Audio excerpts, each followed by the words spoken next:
sakali naman, sir, na meron kayong mga clients and then you need to explain further, pwede po tayo anytime na magkanda or mag-present. Okay. Online. Kahit kami na lang po, sir, mismo. Yeah. Dati kasi yan ang gawain ko eh. Ako nagpipresent.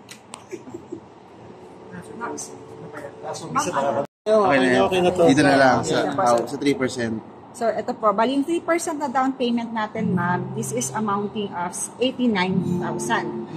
Diba, ma'am? So, ngayon, sa down payment po, maglilas tayo ng reservation. So, nagustuhan ninyo mag-reserve po, alam naman ni sir yan, di ba? So, ililas natin siya, ma'am, yung 20,000.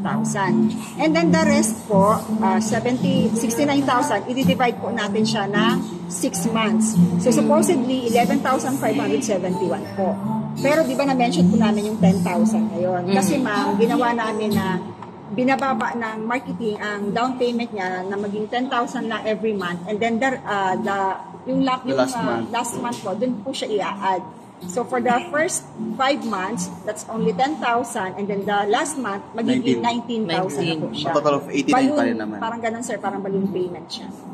So yun po. So yun yung talagang required lang to move in. Then, before that po, kailangan natin i-process muna or mapa-approve na natin sa bank para maka-move in kayo at ma-discount natin itong 7%. Kasi kung hindi, sir, syempre, mawawala yung po natin. Okay na sa akin yan. Ano requirements para ma-approve siya? Siyempre, number 1 po is yung kung may trabaho. Opo. Alam naman natin yun, sir, di ba? Kung halimbawa magpapa-approve, siyempre, dapat may source of income. Payslip or any contract na kung OFW siya. Yeah. Any proof of more or income. less, magkano ang monthly income niya dapat? Kasi For meron yan sigurado. Opo. Yung bracket na For this, ano po, di ba alam naman natin, sir, 35% of the monthly amortization. So, kung ang monthly amortization natin is 11,000, dapat hindi siya bababa. Okay. That is around 40 to 50,000 a month. Ang sweldo yan. Opo. For bank Then, approval. Hindi kaya ako borrower. Pwede sila ng dalawang asawa niya. Yes. Okay. Co-borrower po. Ay, hindi nakasawa, di ba? Pwedeng kahit... Yeah, basta malapit sa kanya, kapag okay yan. Yun po yung sinasabi nyo, is yun na po yung for the 80%, 90% na ilulaw natin. Yeah. Yun lang ang kailangan ko. Then, eventually, wala na kailangan doon. Payslip lang.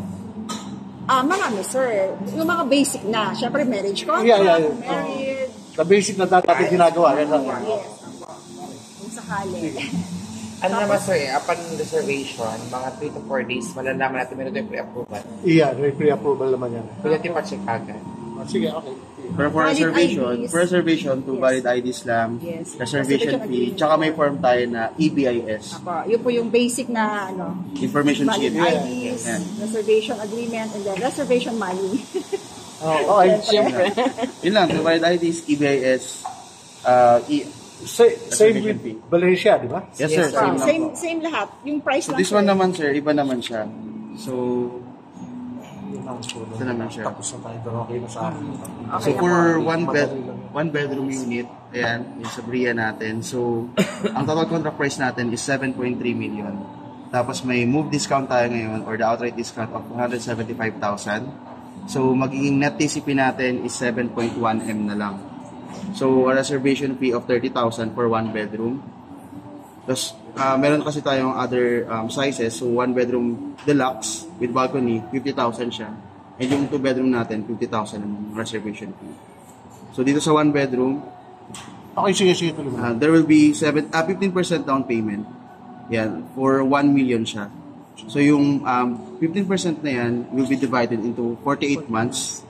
So, magiging monthly ni client is 21,000 for 48 months. Yan. So, the remaining balance is through bank financing. Okay. However, if gusto naman ni client na masyadong mataas yung 21K, pwede tayo mag-step up payment term. For the step up payment term, for the first year or 1 to 12 months, 11,000. Then, on the next year, 18,000. So, 7,000 yung increment niya. A total of 48 months. Ganun siya, sir. So, for the first year, 11,000. Second year, 18,000. Third year, 25,000. And 31,000 for the last year or up until 48 months. So, same lang po sa ating one bedroom deluxe and two bedroom. Kung magbabayad siya ng cash dito, less May discount siya, di ba? For approval po. Hanggang 31 lang yata yung... No, sir. Dito, sir, pre-selling naman kasi. Pre-selling sir. naman siya, sir. Ito, sir, yun. Bali, hindi ko na-explain paano, sir. Dito po, ang promo natin dito sa Bria, you can save as much as 42% discount kapag nag-smart cash po siya. Yeah. Ito po yung from 3.6, magiging Ito na siya. 2.14. 2 million na lang siya. Okay, sige. So, yun yung pinaka-promo namin na sinasabi na until end of this month. Yeah. Until March 31. Then, 2 days na lang, wala rin renta na yun. Hindi, Sorry, sir, sir, pagka yun, gano'n naman, Una sir. lang muna, sir, ang reservation. Yes, Importante lang naman, approval sir, na yun eh. pag pumasok ang reservation, okay na yun, sir. Tapos pag nag-back out, refundable ba yung Non-refundable. Non-refundable lang siya. Reservation So, fee. kahit half sa 20, wala. Okay lang. Dati lang sa atin yun before. Oo. I mean, Till now naman. kasi meron. Ayun. Di ba, bibigyan po namin kayo ng copy po. Yeah, okay, sige. Yes, sir?